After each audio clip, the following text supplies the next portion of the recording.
ने इस हदीस की सेहत पर इत्तिफाक किया है। बाज़ हज़रात फरमाते हैं कि रिवायतों में इससे ज़्यादा फजीलत वाली कोई चीज़ नहीं है। सही हदीस में इससे ज़्यादा फजीलत वाली कोई चीज़ नहीं है कि जिसमें इतना बड़ा सवाब बयान किया गया कि एक कदम पर जुमा के लिए जो आता है उसको एक कदम पर 1 साल की नमाज का, 1 साल के रोज़ों का अल्लाह सवाब देता है। मामूली बात है। तो इसके लिए जल्दी आने की बड़ी फजीलत है कि जल्दी मस्जिद में आ जाना। कि फरिश्ते जब आदमी खुतबे के लिए खुतबे के वक्त आता है ना तो फरिश्ते सवाब लिखना भी बंद कर देते हैं। तो जल्दी आता है उसके लिए सवाब लिखा जाता है। तो ये दिन बड़ा बाबरकत है। इस दिन इबादतों का ज़्यादा से ज़्यादा एहतमाम करना चाहिए। सुबह से ही जुमा की तैयारी में आदमी लग जावे। बुज़ुर्गों से सुना है कि जो जुमा अच्छा गुजारता है अल्लाह इसकी बरकत से पूरा हफ्ता उसको बरकतें देता है। इसका जुमा अच्छा गुजर गया, जुमा में नेकियों की कसरत कर ली, इशराक भी पढ़ ली, चाश्त भी पढ़ ली और जुमा से पहले और बाद की सुन्नतें भी पढ़ ली, दुरूद पाक का कसरत से एहतमाम कर लिया, गुनाहों से अपने आप को बचा लिया। ये जुमा की तैयारी है, ये जुमा का एहतमाम है। इसकी बरकत से अल्लाह पूरा हफ्ता इसको बरकतें देता है, इस पर रहमतें नाजिल करता है। और ये बुज़ुर्गों ने देखा है, ये बुज़ुर्गों के तजुर्बे की बात है कि जुमा अच्छा गुजारा, इसकी बरकतें पूरा हफ्ता देखने मिली। हाँ, नमाज़ों का एहतमाम किया, सिर्फ फ़र्ज़ नहीं। ये देखो बहुत सारा मजमा अभी वो लोग जो जुमा में जल्दी आ जाते हैं तो वो जुमा से पहले की सुन्नतें तो पढ़ लेते हैं। वो तो चूँकि मस्जिद में आ गए तो पढ़ ले। लेकिन हमारे यहाँ 50% से ज़्यादा मजमा जुमा की नमाज की 2 रकात जब ख़त्म होती है तो सुन्नत पढ़े बगैर चला जाता है। 50% से ज़्यादा मजमा वो सुन्नतें पढ़ता ही नहीं है। भाई जुमा की 14 रकातें हैं, कम से कम 14 नहीं तो 10 तो पढ़े। इतना तो हम कर सकते हैं कि पहले की 4, फिर 2, फिर 4 और फिर 2, फिर 4, 10 पढ़ ले या तो 12 पढ़ ले, 10 तो पढ़ सकते हैं हम। लेकिन अक्सर क्या होता है कि एक तो बड़ा तबका वो होता है जो सिर्फ 2 पढ़ता है, जो आता है खुतबे से 2 मिनट पहले, तो क्या वक्त मिलेगा। और कुछ वो होते हैं कि जो आ जाते हैं खुतबे से आधा घंटा पहले भी, 15 मिनट पहले भी, लेकिन वो पहले की 4 पढ़ते हैं, आखिर की 4 नहीं पढ़ते। तो सुन्नतें हैं, अल्लाह के नबी सल्लल्लाहु अलैहि वसल्लम ने हमेशा उसका एहतमाम किया है। जुमा के बाद की 4 सुन्नतें, उसके बाद भी 2 सुन्नत है। इमाम हनीफा रहमतुल्लाह अलैह फरमाते हैं कि उसके बाद भी 2 सुन्नत और है। भाई कितनी देर लगती है जुमा की नमाज के बाद। अगर हम 5 मिनट 10 मिनट मस्जिद में ज़्यादा बैठेंगे तो कौन सा हमारा दुनिया का बड़ा नुकसान हो जाएगा। 10 मिनट लगती है। भाई चलो अगर हम तो फास्ट पढ़ते हैं तो अभी हमारी 4 रकात 4 मिनट की, इससे ज़्यादा नहीं लगता है। आप कभी टाइम देखना कि हमारी 4 रकात मैं समझता हूँ 3 मिनट से ज़्यादा की नहीं होती। उसके बाद की 2 रकात तो दूसरी 2 मिनट, 5 मिनट का वक्त है, लेकिन सवाब कितना बड़ा। और हम अक्सर जो है उसको छोड़कर चले जाते हैं, पढ़ते नहीं हैं। एक बड़ा तबका, मैं कह रहा 50, आप लोगों ने देखा होगा कि जैसे ही सलाम फेरता है इमाम दुआ में बिरहमतिक या अरहमर राहिमीन कह दिया, उसके बाद 50% से ज़्यादा मजमा ऐसा है जो उठकर बगैर सुन्नत पढ़े चला जाता है, बगैर सुन्नत। हदीस पाक में आता है कि ये नफल नमाज है, सुन्नत नमाज है, तुम्हारी फ़र्ज़ों में जो कोताहियाँ होगी उसकी तलाफ़ी कर देगी। मेरे और आपके फ़र्ज़ हम जानते हैं कितने कोताही वाले हैं, कोई ठिकाने उसके नहीं हैं। न नमाज़ों में ध्यान है, न इस्तेहज़ार है, न खुशू है, न खुजू है। लेकिन ये जो उसके ऊपर प्लास्टर लगा देते हैं सुन्नत, उसके ऊपर कलर लगा देते हैं कि उसको अच्छा बना देते हैं, उसको मुज़य्यन कर देती हैं फ़जर को, और फिर वो अल्लाह के दरबार में एक अच्छी पैकिंग में जाकर वो नमाज़ पहुँचती है। लेकिन अगर हमने सुन्नतों आगे पीछे की पढ़ी नहीं तो उस पर कोई पैकिंग नहीं लगता है। वो जो हदिया अल्लाह के दरबार में हमारी नमाज़ों का जाता है वो खोखला होता है। तो सुन्नतों से उसको पैकिंग करवा ले ताकि वो मुज़य्यन हो जाए, अच्छी शक्ल में हमारी नमाज अल्लाह के दरबार में पहुँचे। तो ये जुमा के दिन के आमाल है। जुमा का दिन तो हम अच्छा गुजारे, नमाज़ों में गुजारे, ज़िक्र की एहतमाम करें, सूरह कहफ का एहतमाम करें। अल्लाह के नबी सल्लल्लाहु अलैहि वसल्लम ने फरमाया, जो जुमा के दिन सूरह कहफ का एहतमाम करेगा, अगले जुमा तक उसके लिए एक नूर होगा, जिस नूर की रोशनी में अल्लाह उसको रास्ता दिखाएगा कि अब तेरे लिए अच्छा क्या है, तेरे लिए बुरा क्या है। एक रिवायत में फरमाया, जो जुमा के दिन सूरह कहफ का एहतमाम करे, अल्लाह ताला अगले जुमा तक उसकी सारे फितनों से हिफाजत करेगा। एक रिवायत में, जो जुमा के दिन सूरह कहफ की पहली 10 आयत, आखिरी 10 आयतों को पढ़ ले, अल्लाह दज्जाल के फितने से उसकी हिफाजत करेगा। दज्जाल का फितना सबसे बड़ा फितना आने वाला है, और उससे पहले उसके छोटे छोटे फितने दुनिया में आ चुके हैं। दज्जाली फितने, जिसका आदमी शिकार हो जाता है। उसके शिकार में क्या है, क्या मतलब उसका? ऐसे फितनों का शिकार हो जाता है कि उसके ईमान के लाले पड़ जाते हैं। ऐसी स्कीमों में वो आ जाता है कि ईमान से हाथ धो बैठता है, उसको दीन से कोई लगाव नहीं होता, इस्लाम की पाबंदियों को वो बोझ समझता है। जैसे आज देखते हैं ना, हमारा नौजवान इस्लाम की जो पाबंदियां है कि ये हलाल है, ये हराम है, ये जायज़ है, ये नाजायज़ है, उसको वो एक बोझ समझता है। वो आज़ाद ज़िंदगी चाहता है। ये फितने का शिकार हो गया है। आज नौजवान लड़कियां, हम और आप देखते हैं व्हाट्सएप पर कितने इसके बारे में वाक़ियात आते हैं कि नौजवान लड़कियां किसी गैर के साथ भाग कर चली गई, मुर्तद हो गई, ईमान छोड़ दिया। ये फितने का शिकार हो जाते हैं। ईमान की कदर हमने अपनी औलाद को नहीं समझा। ईमान कितनी बड़ी चीज़ है। हमारी नौजवान नस्लों, हमारे नौजवान बच्चों और बच्चियों को समझाने की ज़रूरत है, वरना वाक़ियात रोज़ाना आ रहे हैं। छोटी छोटी लालच में उनको उनका फ्यूचर ब्राइट दिखाया जाता है कि तुम ये कर लोगे तो तुम्हारी आगे की ज़िंदगी बन जाएगी, जिस पर ईमान छोड़ देते हैं तो ये फितने का शिकार हो जाते हैं। तो अल्लाह के नबी सल्लल्लाहु अलैहि वसल्लम ने फरमाया, जुमा के दिन सूरह कहफ का एहतमाम करो, अल्लाह फितनों से तुम्हारी हिफाजत कर। यहाँ तक कि सबसे बड़ा जो फितना है, दज्जाल का फितना, जिस फितने के आने के बाद खरे खोटों की पहचान हो जाएगी कि कौन सच्चा है, कौन झूठा है, किसके दिल में ईमान है, किसके दिल में ईमान नहीं है। जो सिर्फ मुसलमानों के साथ नाम से रहता था कि मेरा नाम अब्दुल्ला अब्दुर्रहमान है, दिल में ईमान नहीं है, वो दज्जाल की पार्टी में हो जाएगा, चला जाएगा उसकी पार्टी में। जब देखेगा वो लोगों को लालच देगा। हाँ, तो सूरह कहफ का एहतमाम इस दिन ज़रूर करना चाहिए। छोटी सी आधे पारे की सूरत है, जो कुरान अच्छे से पढ़ते हैं उनके लिए 10 मिनट में पूरी हो जाती है। चलो सूरह कहफ नहीं पढ़ सकते तो कम से कम उसकी पहली 10 आयतें, आखिर की 10 आयतें पढ़ लें। इतना तो हम कर सकते हैं कि उसकी पहले की 10 आयतें, आखिर की 10 आयतें पढ़ लें। इसमें भी बड़ी बरकतें हैं। और इस दिन कुरान पाक की तिलावत का भी ज़्यादा से ज़्यादा एहतमाम करें। ये जुमा के दिन जितना अच्छा गुजरेगा उतना पूरा हफ्ता बरकतें होगी।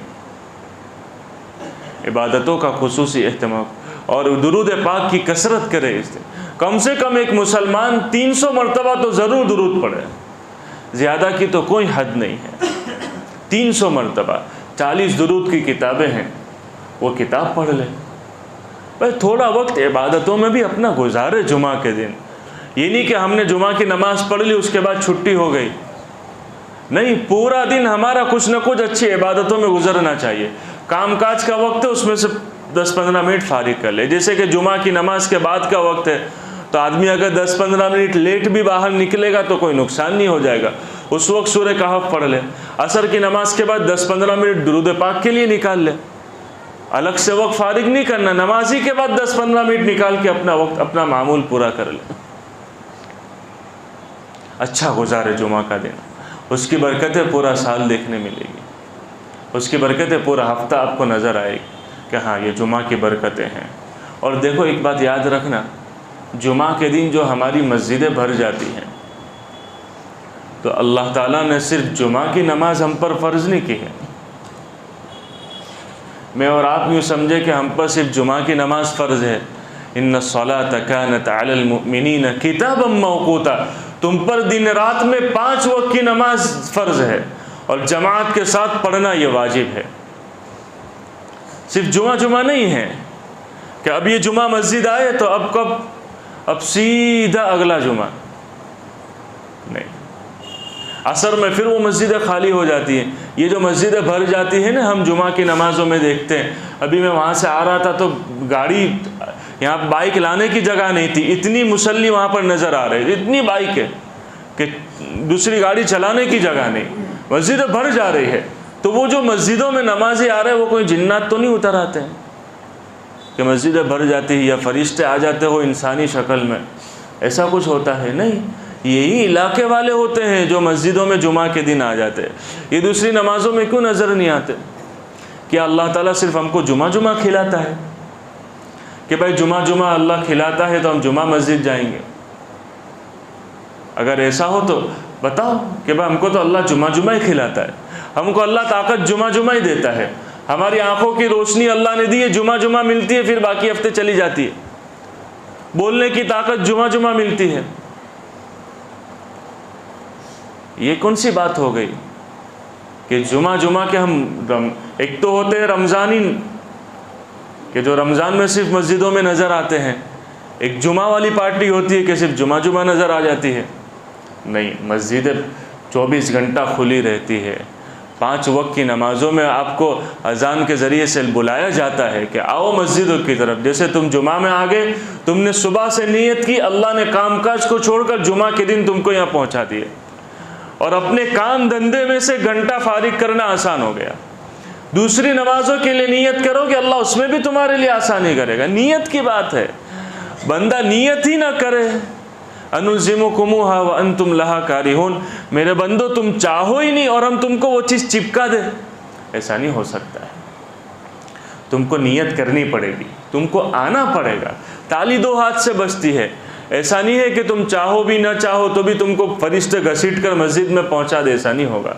तुमको नीयत करनी पड़ेगी, फिर अल्लाह तुम्हारे लिए सारे कामकाज में से वक्त निकालना आसान कर देगा।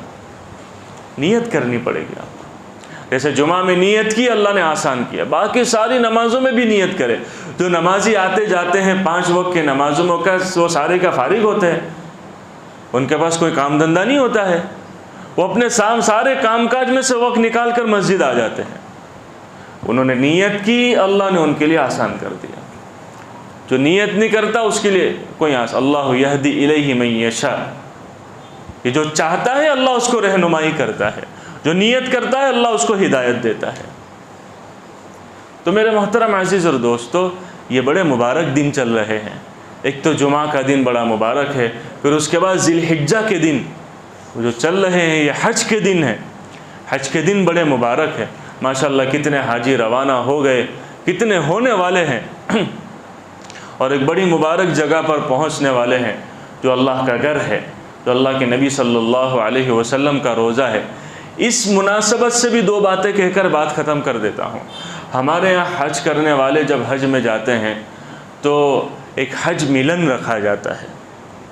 एक बहुत बड़ी खुराफात हमारे माशरे में आम हो गई है हज मिलन के नाम से, जिसमें बड़ी दावतें होती हैं और जिसमें और मर्दों और औरतों का इख्तिलात होता है, जिसमें फजूल एक दूसरे को कवर का लेन देन होता है। भाई हज एक इबादत, इसको सादगी में बाकी रखें। उसमें ये सारी तकल्लुफ़ात हमने खुद दाखिल कर दिए। हज में जा रहे, बड़ा काम कर रहे हैं, सिर्फ दुआ की दरख्वास्त कर दे। और ये हदीस पाक से साबित है। हज़रत उमर रज़ियल्लाहु अन्हु जा रहे थे हज में, तो अल्लाह के नबी सल्लल्लाहु अलैहि वसल्लम ने यूँ फरमाया कि ए उमर, अपने भाई को अपनी दुआ में न भूलना। हज़रत उमर फरमाते मेरा सीना चौड़ा हो गया कि मुझे अल्लाह के नबी सल्लल्लाहु अलैहि वसल्लम ने दुआ की दरख्वास्त की। बस जो जा रहा है उससे दुआ की दरख्वास्त कर दे, वापसी में आए उससे दुआ करा दे, बात ख़त्म हो गई। उसके लिए बड़ी दावतें करना, उसके लिए हज मिलन करना, ये सारे हमने अपने ऊपर तकल्लुफ़ात दाखिल कर लिए। बहुत सारी जगहों पर अभी एक वीडियो सामने आई, कितनी हद तक मुसलमान गिर गया है। एक हाजी साहब हज में जा रहे थे, उसको घोड़े पर बिठाया गया है और आजू बाजू डीजे बज रहा है। हज के लिए जा रहा है और घोड़े पर उसको बिठा कर ले जा रहे हैं और डीजे बजा रहे हैं। ये कौन सी बात हो गई? कोई देखा कि कोई मस्जिद में नमाज़ पढ़ना शुरू कर दिया है तो हम उसका नमाज मिलन रख दिया होगा, चाहे माशाल्लाह नमाज़ पढ़ने आ गया, उसका नमाज मिलन रखो, उसकी नमाज़ पढ़ने के लिए दावतें करो। कोई देखा जिसने रोज़ा रखना शुरू कर दिया तो हम रोज़े का मिलन रखते हैं। ये सारे खुराफात हमारे माशरे में आम हो गए। फिर बेचारों को कवर दिया जाता है। अब आपके यहाँ क्या रिवाज है वो नहीं पता, हमारे यहाँ रिवाज ये है, उसको कवर दिया जाता है, फिर उसको टेंशन दिलो दिमाग पर सवार रहता है कि अब ये जो है इसने मुझे इतने का कवर दिया था, मेरे मामा के बेटे ने, मेरी चाची के बेटे ने, मेरे फूफी के बच्चे ने इतने का दिया था, अब मैं वहाँ से मुझे उसके लिए खुद लाना पड़ेगा। वो मगज़ पे टेंशन रहता है। तो कितनी खुराफात है, इसको ख़त्म करें सादगी से। हाजी को सादगी से रवाना करें। सारी खुराफात, ना हज मिलन हाजी रखे ना उसके रिश्तेदार रखे, तकल्लुफ़ात ख़त्म कर दें।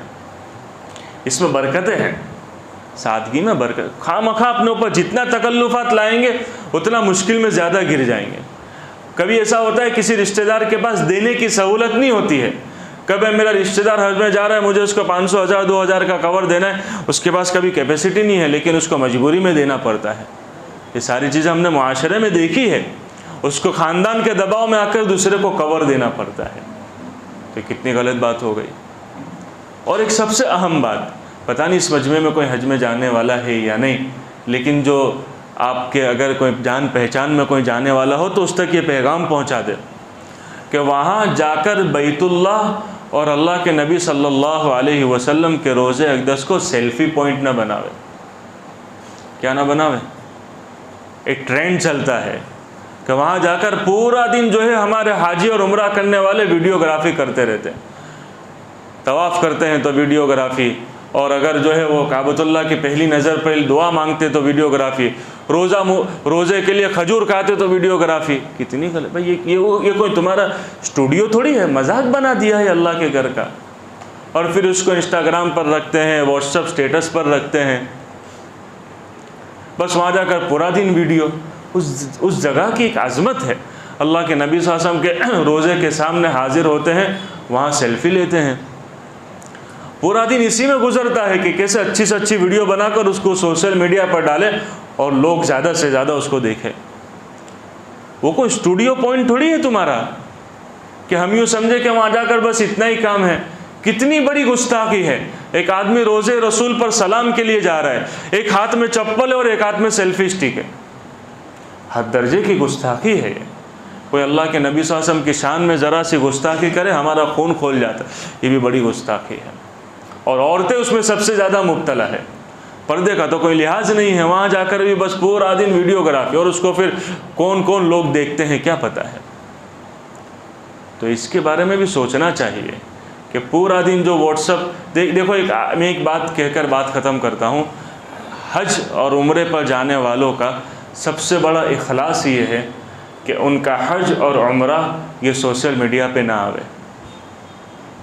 जिसका हज और उम्रा सोशल मीडिया पर आ गया उसके इखलास की कोई गारंटी नहीं।